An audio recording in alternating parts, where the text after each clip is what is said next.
இன்றைக்கி நம்ம ரவை கிச்சடி செய்ய போகிறோம். அதுக்கு தேவையான பொருட்கள்: வெங்காயம், தக்காளி, பட்டை, கிராம்பு, கேரட், பீன்ஸ், இஞ்சி பூண்டு விழுது, பச்சை மிளகாய்.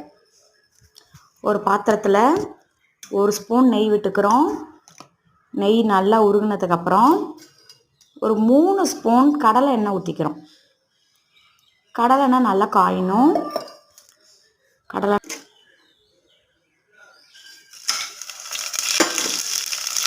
கடலெண்ணெய் காஞ்சதுக்கப்புறம் பட்டை கிராம்பு மசாலா போடுறோம்.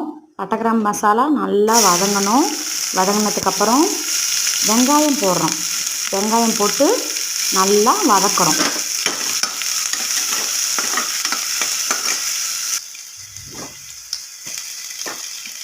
பச்சை மிளகா 4 போடுறேன். போட்டு நல்லா வதக்குறேன். வதங்கினதுக்கப்புறம் 1 ஸ்பூன் இஞ்சி பூண்டு விழுது போடுறோம். போட்டு அதையும் சேர்ந்து நல்லா வதக்குறோம். வதக்கினதுக்கப்புறம் 2 தக்காளி கட் பண்ணி போடுறேன்.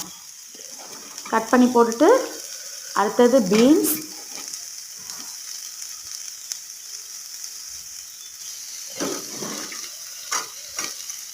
கேரட் போடுறேன். கேரட் போட்டு நல்லா தேவையான அளவு 1 ஸ்பூன் கல்லுப்பு, மஞ்சத்தூள் 1 ஸ்பூனு, 1 கப் ரவை. 1 கப் ரவைக்கு 2 கப் தண்ணி ஊற்றணும். தண்ணி ஊற்றி நல்லா கிண்டி விடணும்.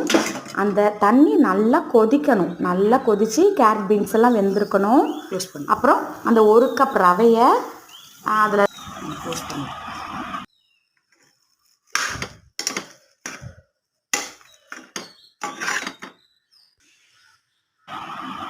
அடுப்பை ஆஃப் பண்ணிவிட்டு 1 ஸ்பூன் நெய் விடுறோம். நல்லா கிண்டிட்டோம். சுவையான ரவா கிச்சடி தயார்.